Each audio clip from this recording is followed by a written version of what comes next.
आणि जमलेल्या माझ्या बंधू आणि भगिनींनो, आज आपण या ठिकाणी आदरणीय सुप्रियाताई सुळे यांच्या प्रचारार्थ जमलेलो आहोत। खासदार सुप्रियाताई सुळे यांनी 15 वर्षांमध्ये जे काम केलं त्या कामाच्या मेरिटवरती ताईंना मतदान मागण्यासाठी आज ही सभा आयोजित केलेली आहे। खरं तर आपल्यातील काही जण बाहेर गेलेले आहेत आणि शत्रूच्या मांडीला मांडी लावून त्या ठिकाणी आपल्याला विरोध केलेला आहे। मात्र रोहित दादांसारखा युवा नेता, खरं तर महाराष्ट्राचा स्वाभिमानी दादा रोहित दादाच्या माध्यमातून आपल्याला मिळालेला आहे।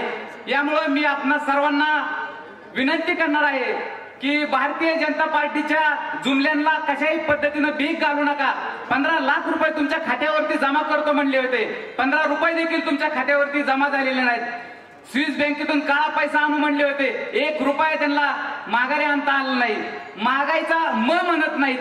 10 वर्षापूर्वी सिलेंडरचे 400 रुपये दर होता, तर आदरणीय मोदी साहेब म्हणायचे की सिलेंडरला नमस्कार करून मतदानाला जा। आता 1200 रुपये झालेला आहे। तर माझं मत आहे तुम्ही 3 वेळा सिलेंडरला नमस्कार करा आणि तुतारी फुंकणाऱ्या माणसाच्या चिन्हावरती मतदान करा। नोटबंदीच्या काळात देखील आपल्या म्हाताऱ्या माणसांना रांगेमध्ये उभं केलं। भारतीय जनता पार्टीचं गुणगान गावं एवढं कमी आहे। यामुळे मी आपणा सर्वांना विनंती करतो, माझ्या बांधवांनो, ही लढाई, ही संघर्ष हा आपल्या खासदार सुप्रियाताई सुळे यांच्या निमित्तानं आपल्या सर्वांना करायचं आहे। रस्त्यावरची लढाई लढण्याची वेळ आली तरी आपल्याला ती लढायची आहे। भविष्यामध्ये जर भारतीय जनता पार्टीच्या हातात सरकार गेलं तर निवडणुका कसल्याही पद्धतीच्या होणार नाहीत आणि आपल्याला खरोखरच रस्त्यावर यावं लागेल।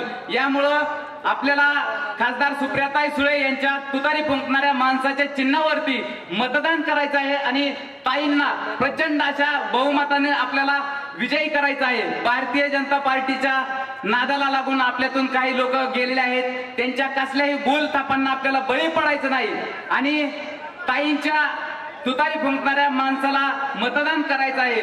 सांगण्यासारखं बरंच काय आहे। भारतीय जनता पार्टी बात करेगी ताज की, मात्र आपण बात करेंगे आज की। या पद्धतीनं भारतीय जनता पार्टीनं अनेक जुमले दिलेले आहेत। शेतकऱ्यांचे उत्पन्न दुप्पट करतो असं म्हणलं आहे, मात्र शेतकऱ्यांचं उत्पन्न दुप्पट करण्यापेक्षा शेतीमालाला भाव नाही, शेतमाल रस्त्यावरती टाकावा लागत आहे। अशा अनेक गोष्टी सांगण्यासारख्या आहेत। यामुळे मी आपणा सर्वांना विनंती करेन, मित्रांनो, राम राम म्हणण्यापेक्षा आपल्याला काम काम म्हणणं गरजेचं आहे। आपल्या युवकांच्या हाताला काम पाहिजे, मात्र हे सरकार राम राम म्हणण्यात आपल्या युवकांना गुंतवत आहे। यामुळे बेरोजगारी, महागाई असे अनेक प्रश्न निर्माण झालेले आहेत आणि या प्रश्नांना वाचा फोडायचे असेल तर आपल्याला खासदार सुप्रियाताई सुळे यांना प्रचंड बहुमताने विजयी करावं लागेल असं मी सर्वांना आवाहन करतो। आणि आज या ठिकाणी रोहित दादा असतील किंवा आदरणीय व्यासपीठ या सर्वांनी या ठिकाणी उपस्थिती लावली, त्याबद्दल मी सर्वांचं धन्यवाद देतो आणि थांबतो।